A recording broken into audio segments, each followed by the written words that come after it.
계속해서 우리는 예수님의 공생의 사역의 이 초기 사역들을 지금 나누고 있습니다. 오늘은 특별히 예수님의 제1차 성전 정화 사건에 관한 말씀을 여러분과 나누고자 합니다.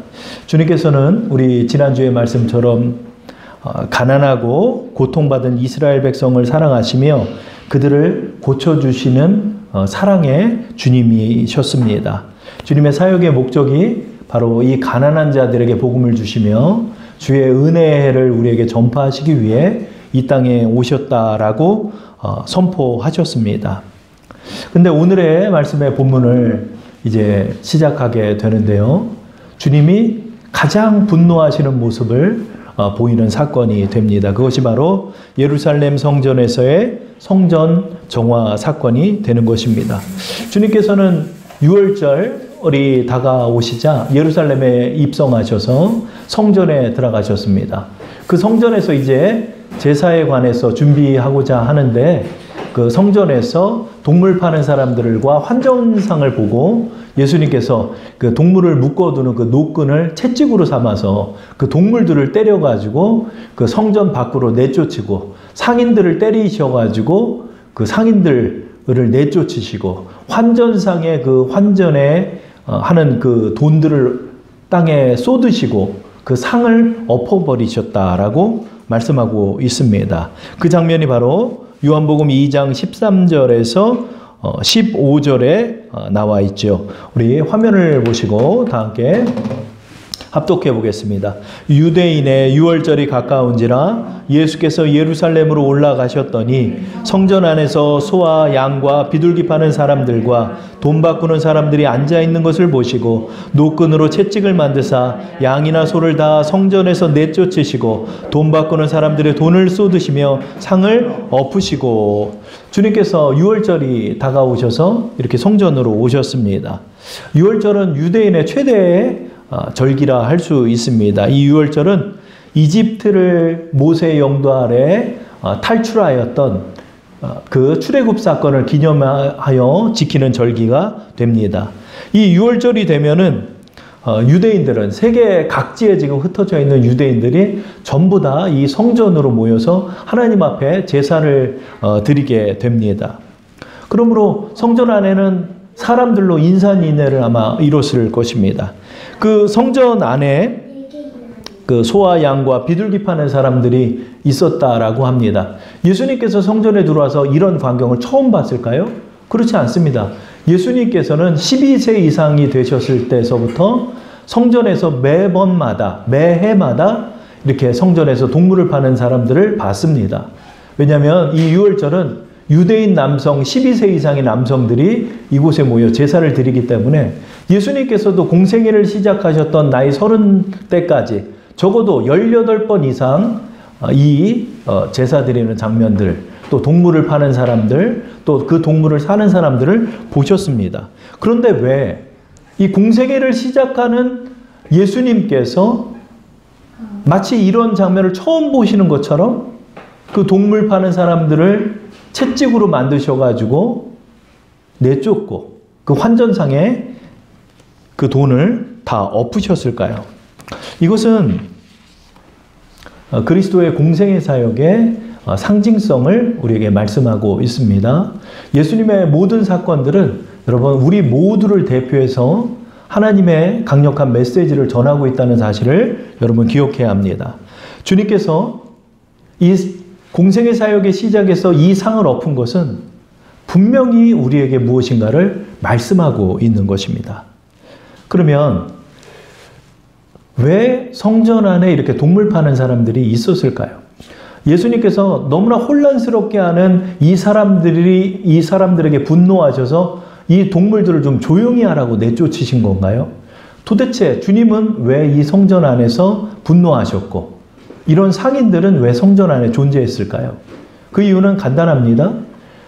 그 성전에서 제사를 드리는데 원근각지에서 퍼져 있는 유대인들이 소나 양과 비둘기를 가지고 오기가 힘듭니다. 비둘기를 갖고 오는 사람은 갖고 올 수는 있겠지만 소나 양을 드리는 사람들은 그 먼 거리를 소를 끌고 양을 끌고 올 수가 없습니다. 설사 끌고 온다 할지라도 여기서 넘어지고 저기서 넘어져서 까지고 털이 빠진 것들은 흠이 있어서 제사를 드릴 수가 없는 것입니다. 그래서 이 사람들은 돈을 가지고 예루살렘에 와서 예루살렘 성전 안에서 동물을 사서 그 동물을 가져다가 제사를 드리는 것입니다. 그래서 이 성전 안에 있는 동물을 파는 사람들은 예배를 돕는 예배 편의를 위해서 있는 사람들이 되는 것입니다.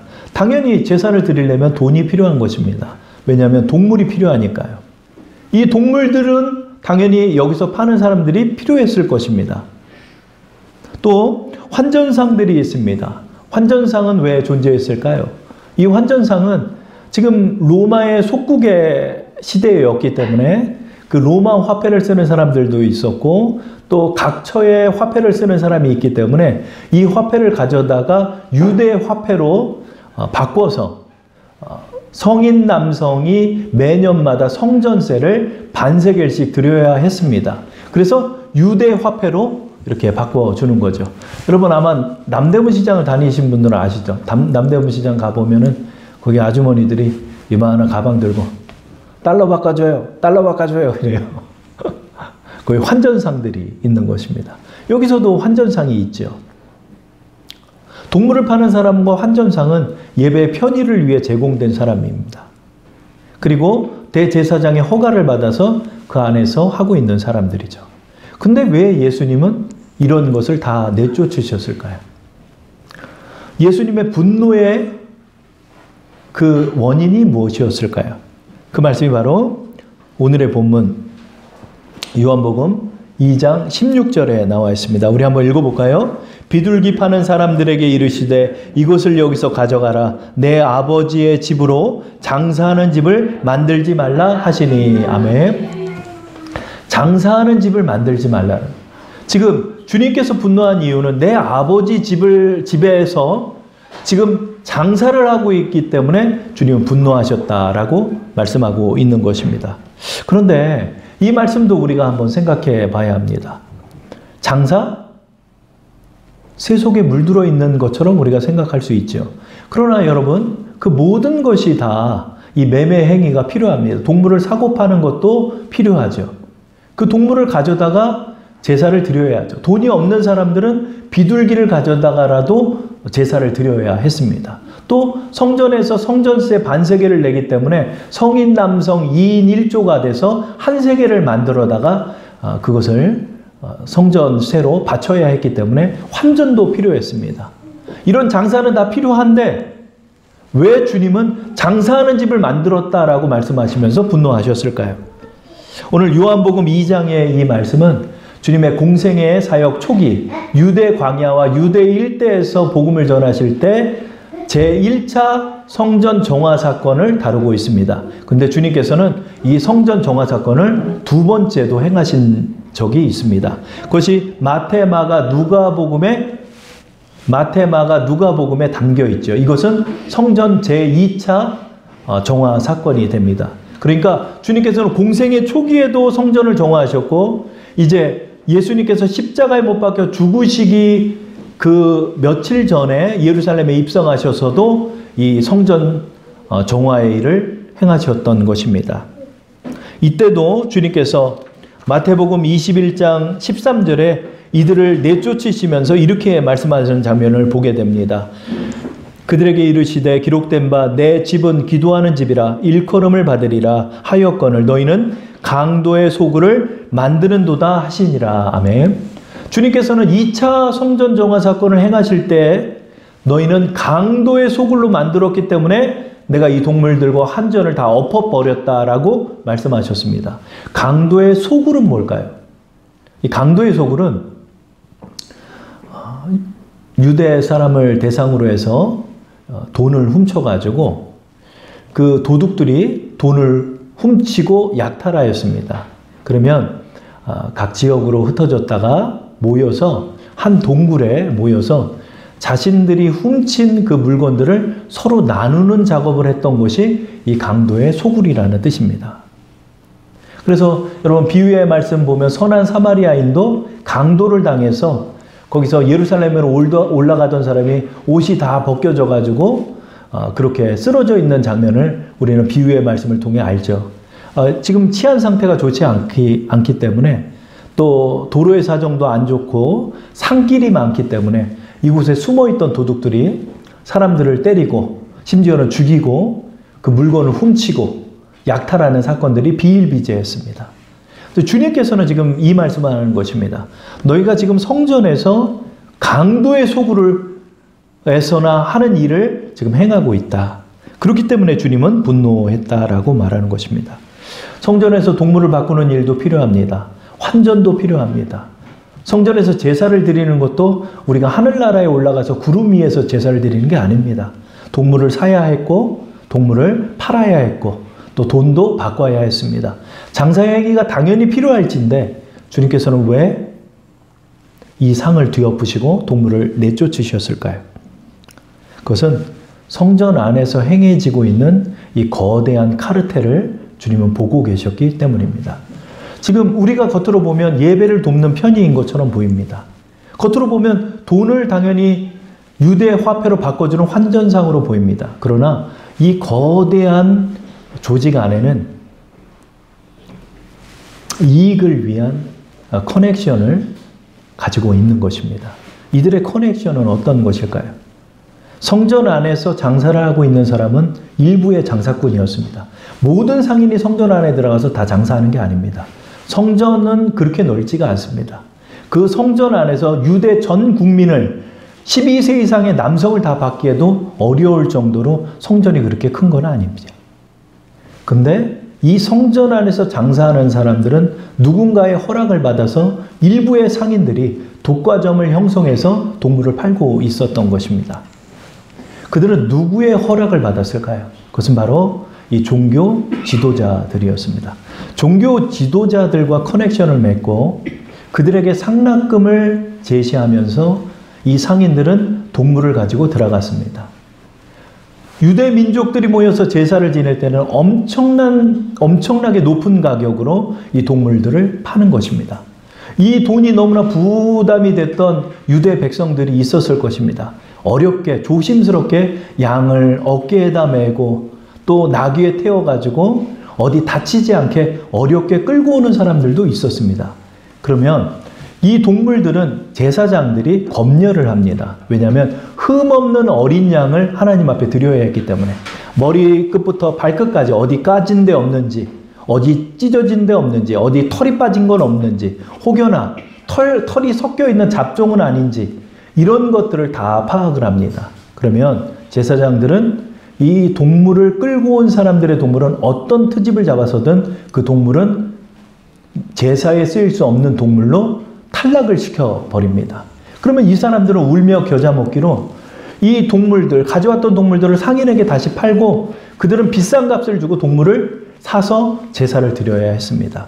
이 돈들은 제사장과 성전 관리인 서기관들에게 상납되었습니다. 그리고 끌고 왔던 동물을 팔았던 그 흠이 있다라고 판정을 받았던 동물들이 상인에게 다시 유대인들이 사면 그것은 제사장이 또 허가를 해줍니다. 그렇게 해서 되파는 수법을 통해서 엄청난 폭리를 취하고 이 상납금들은 점점 위로 올라가고 있는 것입니다. 그 돈을 받은 사두개인 계열의 제사장들은 엄청난 폭리를 취하여 대부호가 되어 있었고 그 돈을 가지고 땅을 사서 대지주가 되어 있었습니다. 유대인의 90% 이상은 엄청나게 가난한 사람들이고 그리고 이 종교 지도자 외에 로마와 연계된 귀족들, 이 귀족층들이 유대의 이 대부호가 되어서 유대를 이끌고 있었던 것입니다. 환전상은 어떨까요? 환전상 또한 환전을 해주면 되는 것인데 환율에 따라서 환전을 해주는 것이 아니라 그 안에 수수료 명목으로 12.5%에 달하는 수수료를 붙여서 팔았습니다. 환전을 해주었습니다. 약 10%가 넘는 그 환전 수익금은 또다시 종교 지도자들에게 상납이 되었습니다. 그 돈은 또 그 윗선에게 상납되고 그 돈은 또 그 윗선에게 상납되어 최종적 그 정점에서 그 돈을 전부 다 모아가는 사람이 있었습니다. 그 사람이 누굴까요? 바로 누가복음 3장 2절에 나왔습니다. 안나스와 가야바가 대제사장으로 있을 때, 바로 그 돈은 대제사장을 향해 올라가고 있습니다. 마치 약육강식의 최종 포식자에게 그 모든 동물들이 들어가는 것처럼 그 정점에는 안나스와 가야바가 있었습니다. 대제사장은 한 명이었는데 로마에 의해서 해임되었던 안나스는 그 사위 가야바를 대제사장으로 세우고, 가야바 뒤에서 안나스는 이 모든 폭리를 취하며 모든 것을 조종해 나가는 그 인물이 바로 이 안나스입니다. 그래서 사실은 제가 이 말씀을 준비하면서 처음에 내 아버지 집이라는 제목으로 삼았는데, 사실은 이건 내 아버지의 집이 아니더라고요. 근데 주보랑 다 찍어서 그냥 나갔습니다. 제목을 다시 수정하겠습니다. 이 제목은 대결입니다. 대결입니다. 주님은 지금 동물을 뒤엎고 계십니다. 환전상을 뒤엎고 계십니다. 겉으로 보기에는 이 상인들이 미워서 내쫓고, 이 돈놀이하는 사람들이 미워서 환전상을 내쫓는 것처럼 보지만, 주님은 지금 누구의 상을 얻고 있는 걸까요? 누구의 철밥통을 얻고 있는 걸까요? 바로 안나스입니다. 주님이 지금 노끈을 사용해서 채찍으로 이 동물을 내쫓고 있는 것은 바로 안나스를 향한 주님의 채찍이 되는 것입니다. 그 정점에 대제사장 이 안나스가 있었습니다. 이 안나스는 로마와 결탁하여 로마의 비호 아래서 종교 지도를 하고 이스라엘 민족의 정신적 지주가 되고, 그러나 그 이면에는 막대한 재산을 축적하여 대부호가 됐고 로마의 비호 아래서 무소불위의 권력을 누리고 있는 인물이 바로 이 안나스였습니다. 그리스도가 누군가요? 기름 부음 받은 자입니다. 구약시대의 그리스도는 세 부류의 사람이었습니다. 왕과 대제사장과 선지자였습니다. 주님께서는 지금 유대 백성을 향해서 왕으로서, 대제사장으로서, 선지자로서 이 땅에 온 메시아였습니다. 그는 지금 누구와 대결하고 있나요? 바로 안나스와 우리 주님은 대결하고 있는 것입니다. 여러분, 그 사람이 서 있는 그 뒤에 누군가가 있는 것입니다. 그게 바로 안나스였습니다. 주님은 지금 안나스를 향해서 채찍을 휘둘렀습니다. 주님은 지금 안나스의 이 돈상을 뒤엎고 계신 것입니다. 주님은 왜 이와 같은 행위를 하고 계신가요? 바로 이것은 끊임없는 탐욕과 욕심을 따라 살아가는 이들의 이 모든 일들을 주님이 제거하시며 과감하게 막고 계시다는 사실을 우리에게 보여주시는 것입니다. 주님은 오늘 우리의 탐욕과 죄악을 뒤엎고 계신 것입니다. 끊임없이 욕망을 추구하며 살아가는 사람들, 자신의 욕망을 위해 교묘히 종교를 이용하는 사람들처럼 모두 다 이용하고 이용당하며 사는 것입니다. 종교뿐만이 아니라 모든 우리의 행위 뒤에는 교묘함과 탐욕과 욕망이 숨겨져 있는 것입니다. 주님의 이 노끈, 주님의 이 채찍은 지금 우리의 욕망을 때리고 계신 것입니다. 주님의 이 채찍은 지금 우리의 탐욕을 쫓고 계신 것입니다. 모두 다 이렇게 수익의 원점과 정점이 되고자 모두 다 성공을 향해 뛰어나가고 있습니다. 종교인들도 마찬가지, 종교인의 정점에 서고자 모두 다 그렇게 살고 있습니다. 사람들도 마찬가지입니다. 모두 다 그 이익의 정점에 서기 위하여, 그 안나스의 자리에 서기 위하여 모두 다 뛰고 있는 것입니다. 주님은 지금 왜 이 공생의 사역에서 공식적으로 이 상과 이 동물들을, 이 돈줄들을 다 내쫓고 계신 건가요? 주님은 지금 안나스의 돈줄을 내쫓고 계신 것입니다. 안나스는 가만히 있지 않습니다. 우리의 죄악을 지적하는 그리스도, 나의 돈줄을 맡고 있는 그리스도, 나의 욕망을 뒤엎고 있는 그리스도, 그는 우리가 바라는 그리스도가 아닙니다. 그래서 안나스는 예수를 제거한 것입니다. 예수를 왜 죽였다고 생각합니까, 여러분? 자칭 하나님이라 그래서 그것도 별로 관심 없습니다, 이 사람들은.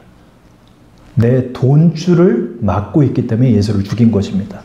예수님을 죽인 결정적인 이유는 예수님의 고난주간 그 시기에 이루어졌던 제2차 성전 정화 사건을 통해 안나스는 그를 제거하고자 한 것입니다. 내 돈줄을 맡고 있는 그리스도, 나의 철밥통을 건들고 있는 그리스도, 내 욕망을 제지하는 그리스도는 사실 우리는 유대인들은 바라고 있지 않은 것입니다. 그래서 안나스는 군인을 대동해서 예수를 결박하고 민중과 이 왈패들을 동원하여서 민중의 여론을 조작해서 예수를 죽인 것입니다. 요한복음 18장 12절 13절에 이렇게 말씀합니다. 이에 군대와 천부장과 유대인의 아랫사람들이 예수를 잡아 결박하여 먼저 안나스에게로 끌고 가니 안나스는 그 해의 대제사장인 가야바의 장인이라. 안나스는 왜 예수를 제거했나요? 내 욕망을 방해하고 있기 때문입니다. 주님은 이 성전 정화 사건을 통해 우리에게 강력한 메시지를 지금 선포하고 있는 것입니다. 주님은 여러분 부자 만들어 주려고 이 세상에 온 게 아닙니다. 여러분의 욕망을 부추겨 주려고 이 세상에 오신 게 아닙니다. 근데 사람들은 내 욕망의 발현의 수단으로서 예수를 여기고 있습니다. 철저하게 욕망을 쫓아가는 사람들의 모든 것을 주님은 뒤엎으러 오신 것입니다. 사실 우리는 내 욕망을 발현시켜줄 예수는 반갑습니다. 그러나 내 욕망을 제지하는 예수는 용납할 수 없습니다. 나 부자 만들어주는 예수는 반기지만 내 속에 더러운 죄악을 드러내는 예수는 반갑지 않습니다. 예수를 통해 부자를 만들어주는 메시지는 달갑지만 예수를 통해 여러분의 죄악을 드러내는 메시지는 반갑지 않습니다. 예수가 이 땅에 오신 목적은 우리를 더러운 죄악에서 성결하게 하시기 위해 오신 것입니다. 주님은 단지 갑자기 기분이 나빠져가지고 너무 기도하는데 방해가 돼가지고 이걸 이렇게 엎은 게 아닙니다. 주님은 그 속에 담겨있는 성공지상주의와 이 세상의 욕망의 발현을 위해 쫓아가는 불나방과 같은 모든 인생들을 향해서 그 욕망을 제지하고 욕망을 뒤엎어버리겠다라고 지금 선포하고 계신 것입니다. 우리 지난주 주님의 사역의 목적을 우리는 나누었습니다. 주님은 가난한 자들을 고치시고 가난한 자들에게 복음을 전하시고 주의 은혜를 누리게 하시기 위해 이 땅에 오셨다라고 말씀했습니다. 주님은 우리를 구원하시기 위해 이 땅에 오셨습니다. 그러나 또 다른 목적이 있습니다. 주님은 이 땅을 심판하러도 오신 것입니다. 여러분, 우리는 이 사실을 결코 간과해서는 안 됩니다. 이 세상에서 예배드리면서 나 부자 만들어주는 예수님, 꿈과 소망 가지고 나가면 나 부자 만들어주는 예수님으로만 우리는 그렇게 예수님을 알아서는 안 됩니다. 주님은 어디에서도 나 부자 만들어준다고 말하지 않았습니다. 주님은 도리어 우리의 돈상을 엎으셨고 나의 돈줄을 내치셨고 나의 욕망을 제지하셨고 나를 좌절시켰습니다. 주님은 도리어 나의 모든 삶의 안락함과 내가 누리고 있는 욕망과 이 쾌락들을 즐기는 그 모든 길에서 나를 끊어버리셨습니다. 때로는 나를 고난스럽게 만드셨고 나를 고통스럽게 만드셨고 나를 좌절하게 만들었고 나를 낙담하게 만들었습니다. 그래서 많은 사람들이 예수님을 원망합니다. 왜 내 꿈을 방해합니까? 왜 내 욕망을 방해합니까? 왜 나의 것을 뒤엎어버립니까? 라고 우리는 말합니다. 여기에서 우리는 주님의 사역의 목적을 알아야 합니다. 주님의 사역의 목적은 성결한 주의 자녀를 만드는 것입니다. 우리로 하나님의 거룩하신 같이 우리도 거룩한 자녀로 삼으시기를 원하는 것입니다. 우리로 예수님처럼 아버지의 뜻을 쫓아 나의 욕망을 십자가에 못 박고 주의 길을 따라 나아가기를 원하시는 것입니다. 내 욕망을 소망의 이름이라는 것으로 포장하여서 그 소망을 이루어주는 예수님인 것처럼 여러분은 예수님을 알아서는 안 되는 것입니다. 여러분의 교묘함도 예수님은 알고 계시기 때문입니다. 우리는 이야기합니다. 주님, 왜 나의 욕망을 뒤엎으십니까? 왜 내 일을 방해하십니까? 왜 나로 이런 고난을 겪게 하십니까? 왜 나에게 처음에는 기도 응답을 해주시는 것 같으면서도 왜 나의 욕망은 좌절시킵니까? 나로 이렇게 부끄러운 인생을 살게 하시고 나로 이렇게 좌절하게 만드셨습니까? 도대체 그 이유가 뭡니까? 주님은 지금 여러분과 대결하고 계십니다. 여러분의 욕망과 주님은 지금 대결하고 계십니다. 내 아버지 집에서도 이런 일이 행해지고 있는데, 내 기도하는 집에서도 지금 이런 일이 행해지고 있는데 세상은 어떻겠습니까? 세상은 어떻겠습니까? 주님께서 아브라함을 찾아오셨습니다. 소돔과 고모라를 심판하러 오셨습니다. 나그네의 복장을 하고 성자 하나님이 나타났습니다. 최종적으로 주님과 함께 아브라함이 이야기합니다. 주님, 이 성 안에 10명의 의인이 있다면 이 성을 심판하시겠습니까? 죄인들과 의인 10명을 같이 심판하시겠습니까? 주님 말합니다. 10명만 의인이 있어도 내 이 땅 심판하지 않는다. 근데 소돔과 고모라는 멸망했습니다. 이유가 뭐죠? 10명이 없다는 것입니다. 여러분, 주님이 지금 우리에게 말합니다. 주님은 우리에게 복을 주시기 원합니다. 우리에게 복음을 주시기 원합니다. 주의 은혜를 나누기를 원합니다. 그러나 나는 지금 내 욕망에 미쳐 있습니다. 나는 지금 예수님을 영접한다 하면서 My Lord라고 말합니다. My Lord가 나의 주시여. 주님을 영접한다는 것은 주님이 나의 주인이 되신다는 것입니다. 과연 주님이 여러분의 주인이 되십니까? 아니면 주님은 여러분의 욕망의 도구입니까? 주님이 여러분의 주님이라고 말하면서 주님은 여러분의 알라딘의 요술램프가 아닙니까? 주님을 여러분은 알라딘의 요술램프처럼 여기지는 않습니까? 주님은 우리에게 말합니다. 호세아 10장 12절에 이렇게 말합니다. 너희가 자기를 위하여 공의를 심고 인애를 거두라. 요한복음 13장 34절 우리 주사랑교회 표어죠. 주님께서 새 계명을 말씀합니다. 제가 읽어보겠습니다. 새 계명을 너희에게 주노니 서로 사랑하라. 내가 너희를 사랑한 것 같이 너희도 서로 사랑하라. 아멘. 이 말은 듣기 좋죠. 그래서 우리 주사랑교회가 주사랑교회입니다. 서로 사랑하는 주사랑교회가 요한복음 13장 34절입니다. 그러나 여러분 이걸 기억해야 돼요. 내가 너희에게 새 계명을 준다. 그 계명이 사랑의 계명이다. 계명은 법입니다. 이 말씀이 좋은 게 좋다는 말이 아니라 사랑의 법의 테두리 안에서 사랑을 행하는 게 하나님의 법이라는 것입니다. 사랑을 행하지 않으면 범법한다는 것입니다. 사랑을 행하지 않는 자는 심판을 받는다는 뜻입니다. 새 계명, a command라고 말, a new command. 내가 너에게 새 명령을 내리겠다. 그건 서로 사랑해라. 서로 사랑하는 게 하나님의 법입니다.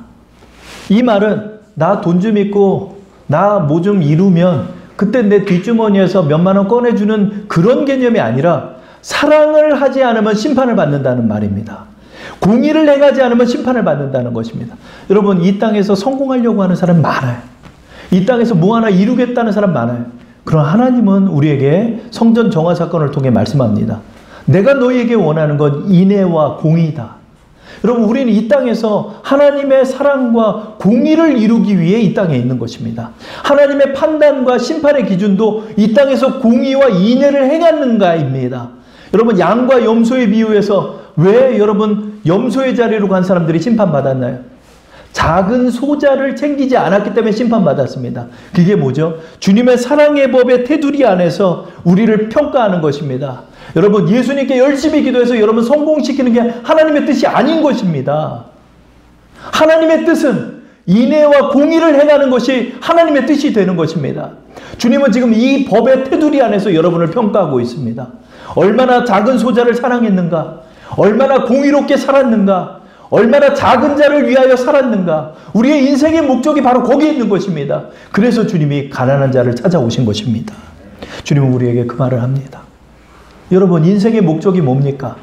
예수 통해 성공하는 것입니까? 주님은 여러분의 돈상을 엎으실 것입니다. 왜냐하면 주님은 그 목적으로 오지 않았기 때문입니다. 여러분 오늘 우리는 주님이 어떤 목적으로 이 땅에 오셨는지를 알아야 합니다. 주님은 이 땅에 인애와 공의를 행하기 위해 오신 것입니다. 우리도 그 길을 따라 살아야 하는 것입니다. 이번 주 한 간증을 통해 제가 은혜를 받았습니다.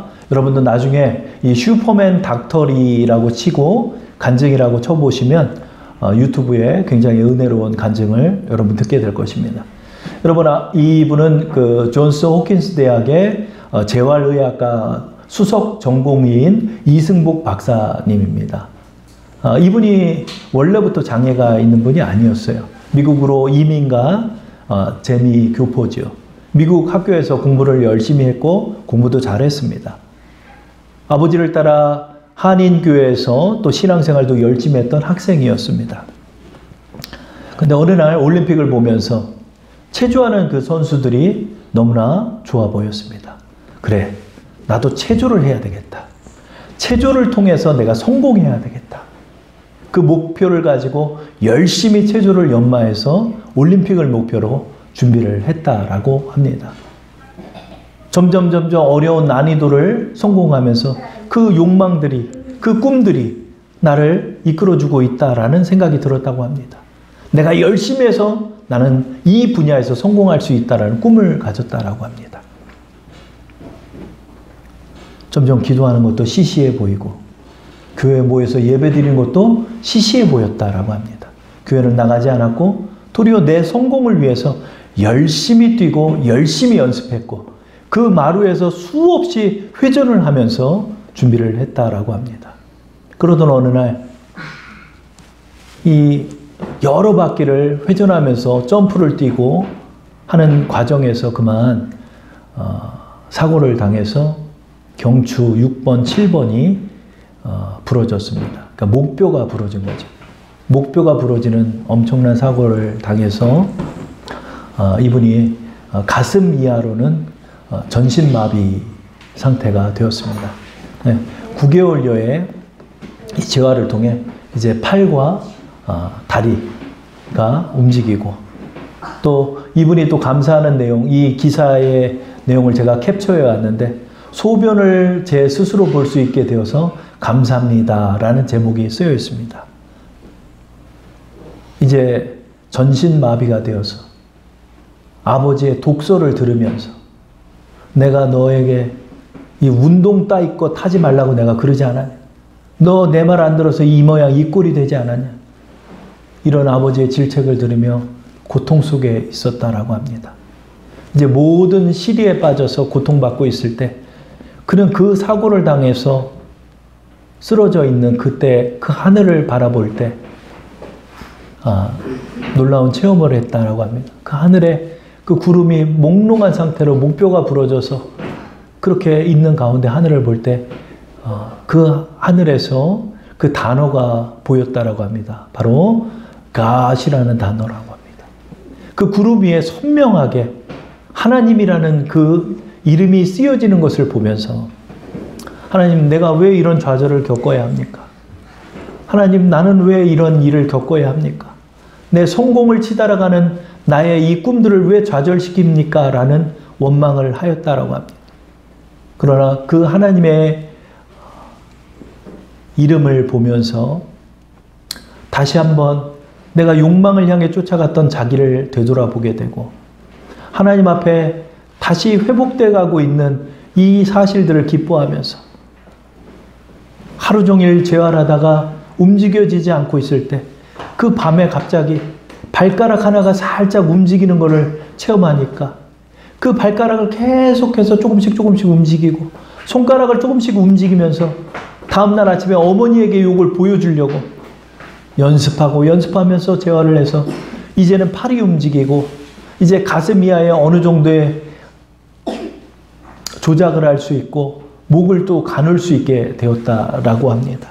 하나님, 내 이 모든 꿈이 다 좌절됐습니다. 난 무엇을 위해 살아야 합니까? 하나님이 주시는 새 소망을 주십시오 라고 기도할 때 하나님께서 나와 같이 이렇게 사고를 당해가지고 고통과 시리에 빠져서 번민하는 많은 환자들을 보면서 내가 이 환자들을 위해 살아야 되겠다. 그래서 아무도 허가하지 않는 그 가운데서 그는 이 불구의 몸을 가지고 의학과에 다시 진학을 해서 의학을 전공하고 특히 의학 분야에서도 재활의학을 해서 이 수석 전공의가 되었다라고 합니다.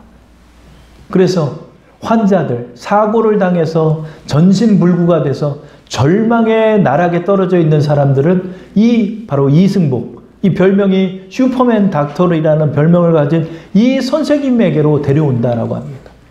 이 선생을 만나면 같은 처지에 되어 있는 선생님이 의사가 된 것을 보면서 많은 포기했던 사람들, 많은 절망했던 사람들이 새 희망을 갖고, 이 이승복 박사는 벌써 그 사람의 표정만 봐도 이 사람이 지금 어떤 단계에서 어떤 우울함을 겪고 있는지까지 보인다라고 합니다. 그런 이 재활의학의 일을 하면서 나의 새 소망이 무엇인지, 내가 무엇을 위해 앞으로 나의 인생을 살아야 하는지, 그 하나님이 주신 소망을 가지고 지금도 준비하고 지금도 공부하고 또 새로운 분야를 공부하고 있다라는 간증을 제가 들었습니다. 우리가 욕망으로 치달아갈 때 주님께서는 우리의 욕망을 제지하시는 것처럼 느껴집니다. 여전히 고통스럽고 여전히 아픈 일들을 우리는 겪습니다. 그러나 나의 욕망을 좌절시킨 예수님이 달갑지 않으면서 우리는 의구심을 느끼게 됩니다. 왜 나를 좌절시킵니까?